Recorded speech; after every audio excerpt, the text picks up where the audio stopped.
una producción de Universidad Nacional de Jujuy, CEPA UNJU y su señal UNJU TV. Bienvenidos a la Universidad Nacional de Jujuy. Soy Rodolfo Tequi, su rector. Y en el programa de hoy viajaremos a Agua Caliente de la Puna, una localidad del departamento Cochinoca. Y de la mano de la doctora Lucila Bugalo vamos a aprender el significado del rayo en la Puna. Un viaje fascinante. Bienvenidos a Somos UNJU.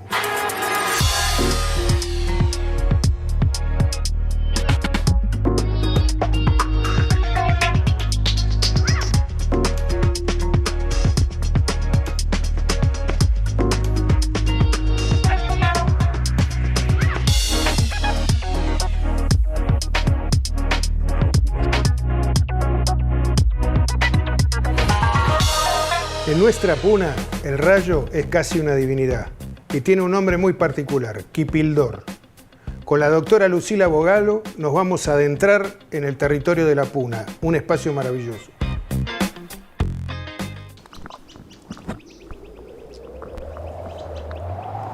Soy Lucila Bugalo, antropóloga de la Universidad Nacional de Jujuy. Trabajo en las carreras de Historia y de Antropología de la Facultad de Humanidades y Ciencias Sociales. Y ahora nos encontramos en Agua Caliente de la Puna, una localidad ubicada en el área centro-oriental, en el departamento de Cochinoca, a unos 3.600 metros sobre el nivel del mar. Y mis investigaciones, que vengo realizando en la Puna jujeña desde hace más de 20 años, que realizo trabajo de campo, trabajo etnográfico en esta área, en esta gran área, tratan sobre la relación de las poblaciones de la Puna con su espacio y la conformación de un territorio a partir de estas relaciones que van tejiéndose en el espacio, entre diversos seres, los humanos, pero otros seres como los animales, las plantas, las piedras y los seres poderosos. El rayo es uno de ellos y tuve la suerte de aproximarme a él y de conocerlo a través de la abuelita afinada, Panta Mamaní de Condorí, que hace muchos años me habló del Quipildor. Y en Agua Caliente llegué buscando las urnas de santos y vírgenes que tienen los puneños. Muchos años trabajé en Abralaite, en Cochinoca, en otras localidades, y desde hace un tiempo empecé a venir a Agua Caliente y he conocido a Domingo Zárate, una persona conocedora de las costumbres, de la cultura, y bueno, con él vamos a conversar y vamos a tratar de aproximarnos al rayo como una entidad poderosa, como una entidad, digamos, como una suerte de divinidad puneña y de los Andes en general. El rayo deja marcas físicas en el territorio, marcas simbólicas en el espacio. En la siguiente nota la doctora Bugalo nos va a hablar precisamente de estos temas. El espacio en la Puna es un espacio de vida y un espacio de crianza de animales, los animales que cría la gente, como las cabras, las ovejas, las llamas, las vacas, y también de animales que no crían las personas, como los zorros, los pumas, las vicuñas. Este espacio, la gente en la Puna habla en términos de el cerro, el campo, la banda, cuando hay ríos o cuando hay lagunas, es decir, que es un espacio diferenciado, pero es un espacio diferenciado también a partir de lo que se hace, del modo en que se vive, de las prácticas productivas. Las diferenciaciones que se van dando tienen que ver con la producción, pero también con la sacralidad de este espacio, es decir, con el modo que se lo marca relacionado con el modo de concebir las entidades poderosas, las entidades animadoras de la vida. Entonces tenemos una serie de marcas que para ojos quizás no puneños, de la gente que no vive en la Puna, no se los puede distinguir fácilmente porque vemos piedras. Pero estas piedras, si bien están en los ríos y en los cerros, también están puestas y dispuestas por las personas en una serie de configuraciones que son los mojones y que son de diferente tipo. Hay mojones que son mojones linderos y esos son mojones que marcan la diferencia entre las comunidades, los límites entre las comunidades. Y son mojones linderos muy antiguos, muchos de ellos, que las comunidades conocen y a veces reconocen y visitan en ciertas oportunidades cuando están trabajando sobre su territorio. Y luego tenemos mojones que tienen que ver con las familias, como son los mojones de la señalada, como este que tenemos aquí al lado. Este es un mojón de señalada, es un mojón de la señalada de una familia acá de Agua Caliente de la Puna, de sus llamas. Porque los mojones a veces también distinguen tipos de animales. La gente que tiene ovejas y llamas tiene dos mojones, uno para las ovejas, otro para las llamas. Estamos delante del corral de las llamas con su mojón. Este es un mojón familiar, de la familia. Está ligado a la señalada de la hacienda. También tenemos las zapachetas, que son también estas pilas de piedras, ¿no? Porque los mojones son estas piedras, digamos, apiladas, como estamos viendo aquí, ¿no es cierto?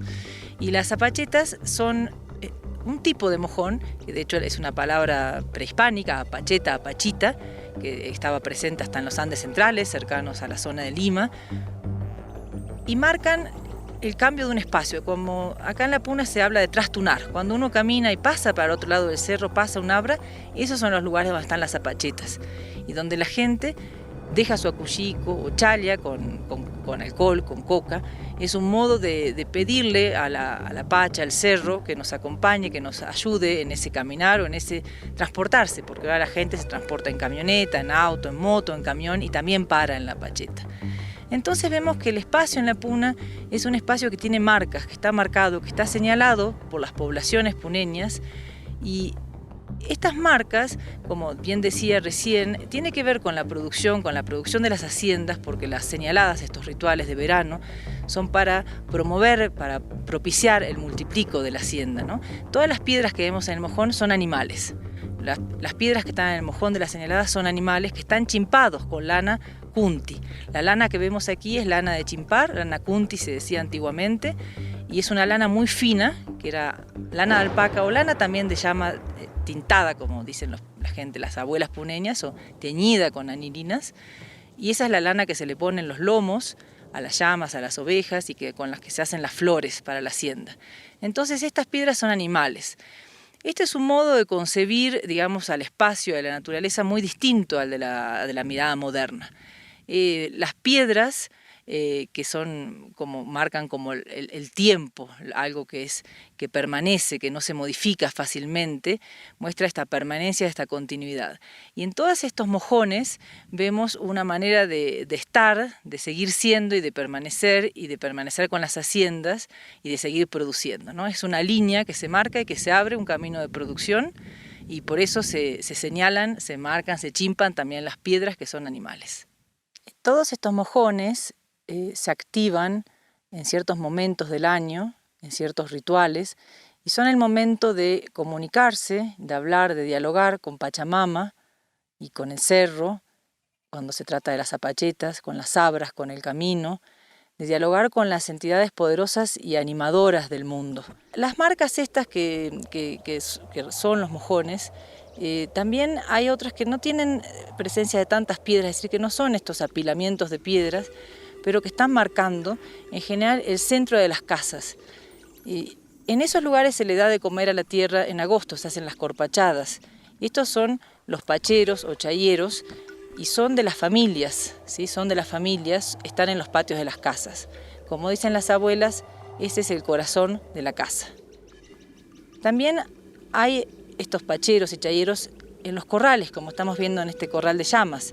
Ese es el centro del corral, porque el corral es la casa de los animales, es su casa de ellos.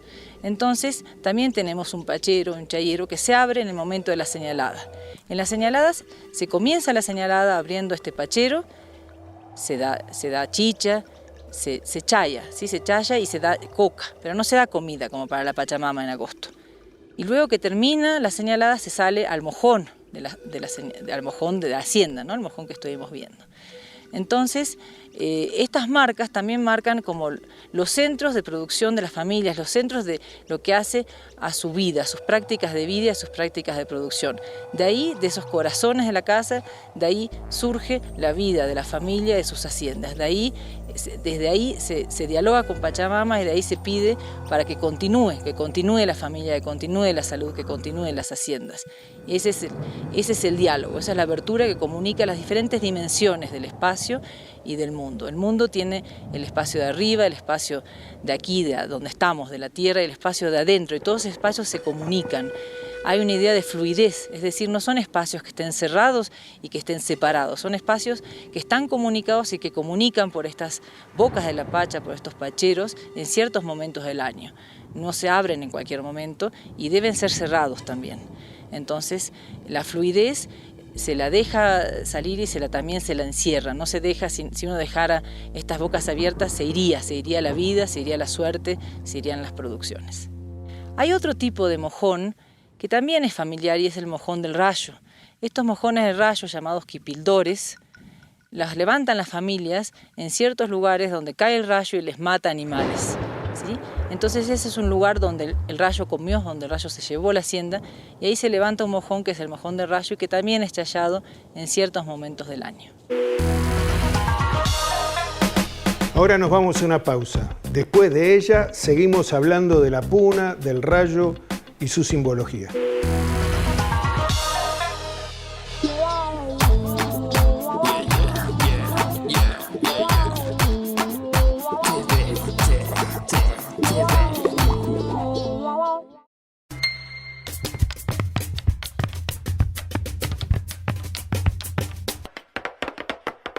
La historia de la universidad está llena de historias que buscaron cambiar su propia historia y lo hicieron. Somos la Universidad Nacional de Jujuy. Somos parte de tu historia.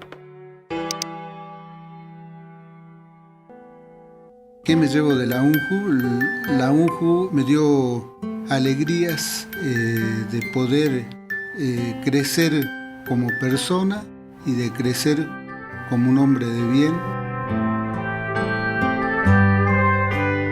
Soy padre orgulloso, abuelo, esposo, soy jujeño y soy de la UNJU, la que me enorgullece, la que defiendo, la que elijo día a día desde hace 46 años.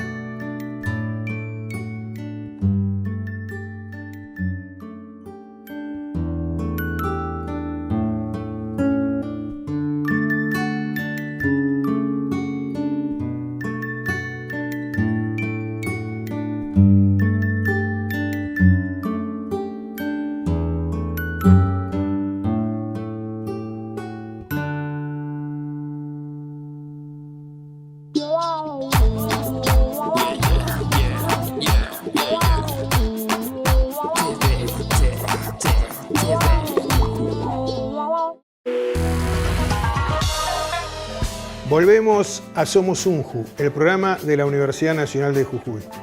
Y ahora nos vamos a conocer un quipildor, vamos a ver un chullero y las prácticas que los puneños tienen en relación al clima y los animales.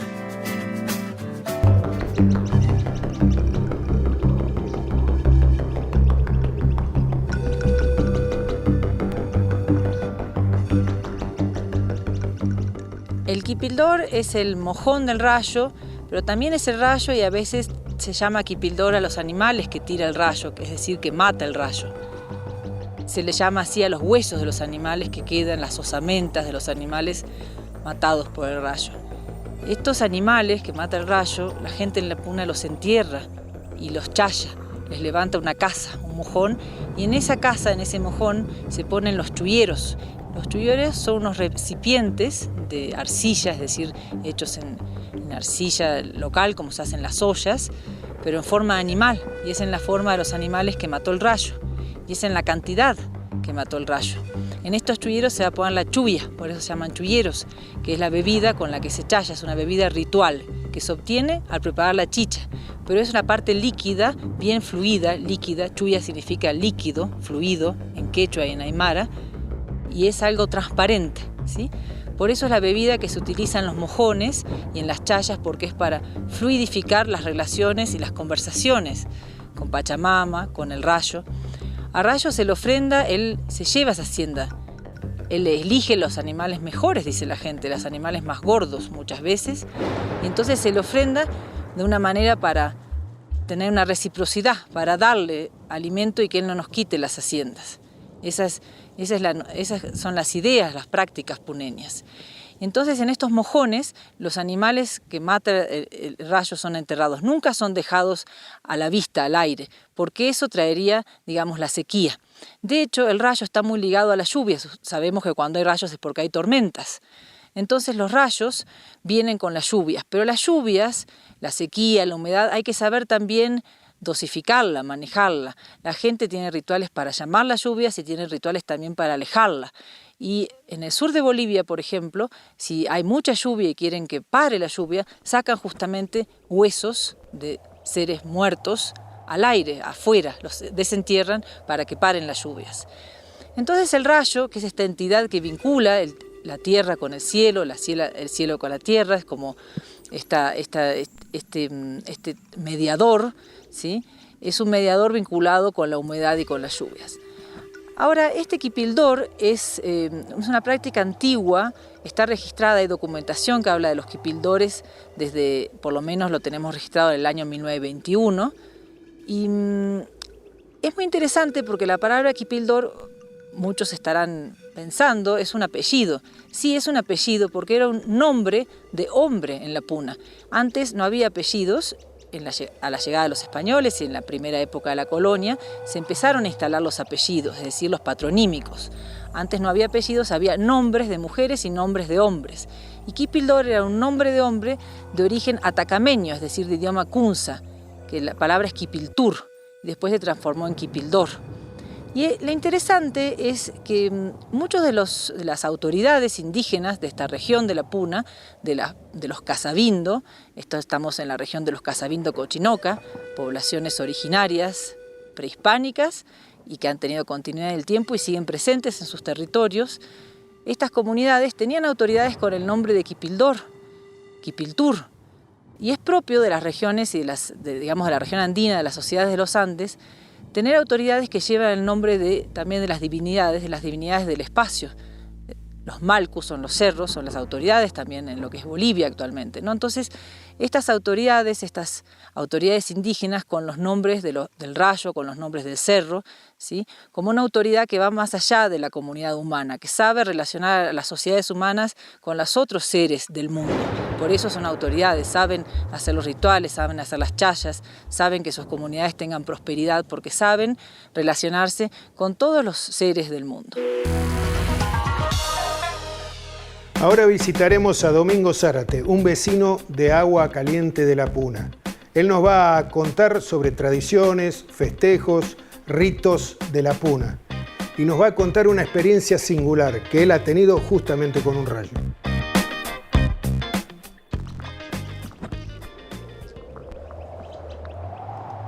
Yo me llamo Domingo Zárate, en la cual a donde estoy, en este quipildor, es de la familia Velázquez.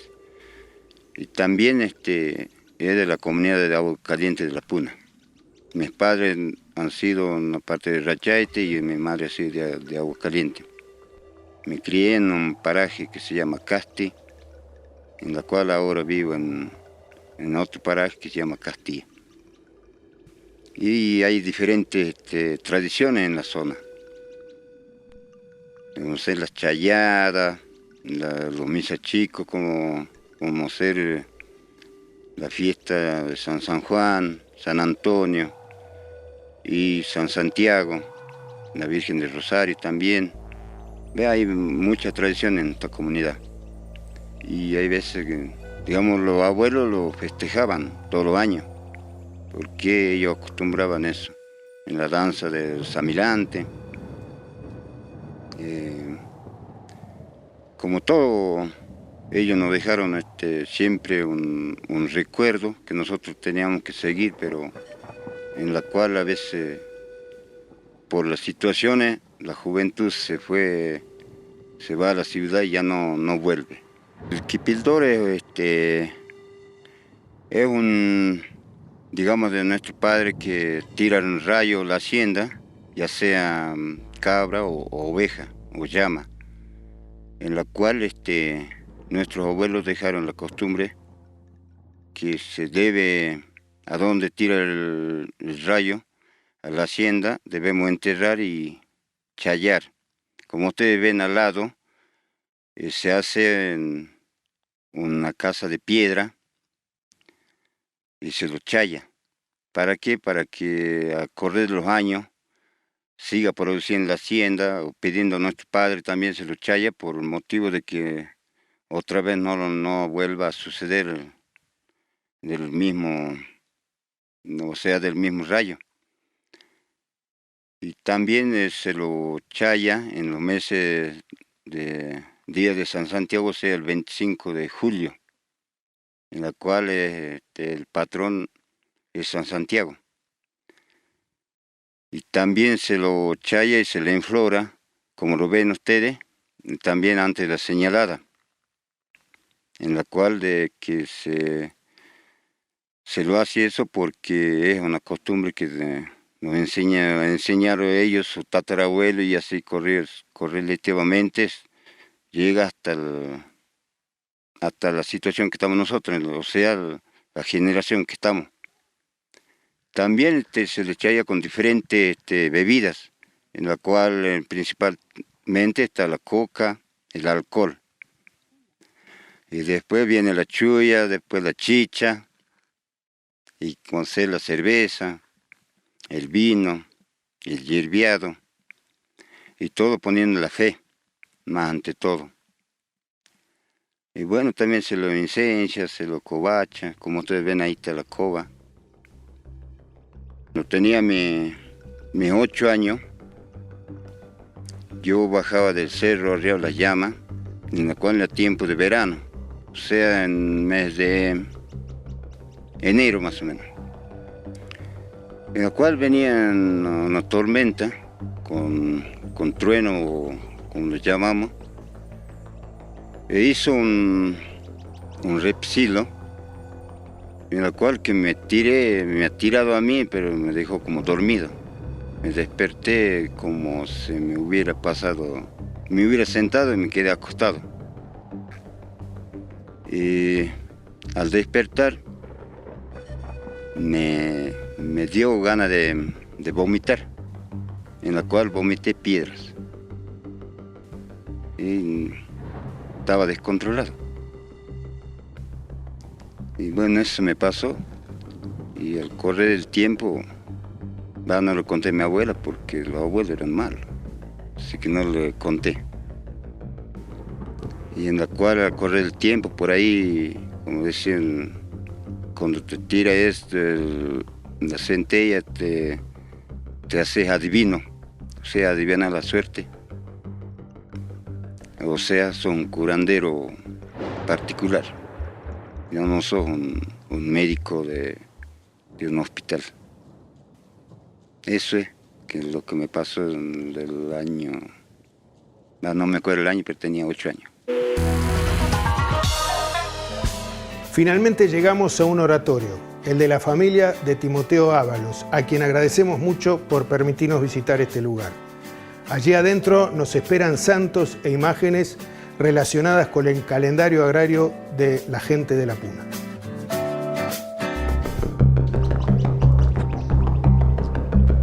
Nos encontramos en un oratorio dedicado a San Santiago, que también tenía como devoción a San Antonio y a San Marcos, que es propiedad de la familia Ábalos. Fue construido por el señor Timoteo Ábalos en los años 50 y actualmente está a cargo de la señora Irene Tabarcachi, viuda de Ábalos. Este oratorio, según me comentó un hijo de quien lo construyó, lo habrían hecho en la década del 50, y la pintura mural, que es bastante excepcional, lo pintó un señor de la zona que simplemente sabía pintar, así me lo contaron. El oratorio tiene como principal devoción a San Santiago y se realizaba la fiesta para el 25 de julio, que esa es la fecha de San Santiago, como se hacen las fiestas, las patronales, en la Puna, con bailes. Estos bailes son una ofrenda a los santos. También se hace saumerio con incienso y se tiran bombas de estruendo. O sea que estos sonidos, las bombas, el humo del saumerio, los rezos y los bailes son todas ofrendas que se dedican a los santos y a las vírgenes, ¿no? Y santos que están ligados con el calendario ritual y productivo de la región. Es decir, que Santiago es un santo que come tistinchas como Pachamama y es un santo que va a iniciar la época de propiciar, que es la época que se da de comer a la tierra, ¿no es cierto? El color del oratorio, como vemos, el oratorio está pintado sobre fondo blanco en rojo y verde. Y este rojo y verde es una de las principales, quizás la principal combinación de colores en la Puna, y en otras zonas de los Andes es conocido como alca, el contraste llamado alca en Aymara, y es como el negro y el blanco se considera al rojo con el verde. Son colores de un contraste perfecto para la lógica y la estética puneña. Este tipo de contraste lo hemos visto también en vestimentas que las abuelas, las señoras usaban en las patronales en los años 50, 60, 70. Quizás ahora un poco menos, pero son colores que son muy lindos a los ojos puneños. Vemos un tipo de guardas, hay floreros y flores, porque los oratorios y los santos se los viste con flores, se los flora, se les traen flores para sus fiestas, pero también vemos guardas que son con diseños geométricos, como vemos en la cerámica, incluso en cerámica prehispánica, y en los tejidos, en los textiles. Es decir, un tipo de diseño muy característico de la región, en su estilo abstracto, ¿no es cierto? En las paredes están los bastones con los que bailan los suris, son bastones de madera. Este baile es un baile con cascabeles, y están los cascabeles acá al lado de Santiago, y está su cruz. Las urnas, cada una tenía siempre su cruz, así se sacaba en procesión. Los santos se los sacaban en procesión, y antiguamente la gente aquí de Aguacaliente de la Puna iba en procesión a Casabindo. Antes de que existiera la iglesia acá, la pequeña capilla que tiene Aguacaliente de la Puna, iban a Casabindo. Los motivos de la pintura mural de este oratorio tienen sus costados motivos geométricos que recuerdan mucho a los diseños de la cerámica y también del textil, ¿no? Recuerda a los diseños que encontramos en las fajas, por ejemplo, y también floreros con flores, esos en la parte de los costados, y también en la entrada, digamos, en la entrada tiene este diseño como textil con cruces, como si fueran, digamos, las cúpulas, ¿no? de una pequeña capilla o iglesia. Pero en la parte del altar, digamos, en la parte de atrás del oratorio, tiene pintados un cielo, tiene la luna, el sol, las estrellas, tiene la luna de la Virgen, tiene todo un arco, y acá están los caballos de Santiago, porque Santiago es además el patrono de los caballos y el patrono, en algunos casos, incluso de los animales de la hacienda criada. Y además tenemos las velas, los candelabros de los oratorios, es decir, está pintado todo lo que corresponde que esté aquí en el altar. Y en los costados tenemos dos oratorios, ¿no? Tenemos dos oratorios, y ahí en las velas que tenemos el blanco, en los oratorios que aparece marrón, son los únicos dos lugares donde no es rojo con verde. Y también en esta parte de acá, de la parte trasera del oratorio, también hay mucha pintura de tipo geométrica, ¿no? Con esos triángulos, con los puntos y todos estos círculos con la estrella central.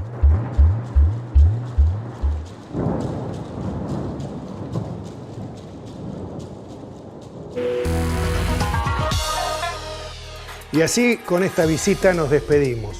Hemos repasado hoy el trabajo de la doctora Lucila Bugalo y la investigación que realiza la Universidad Nacional de Jujuy en este sector de la Puna jujeña. Nos vemos la próxima semana. Somos Unju. Te espero.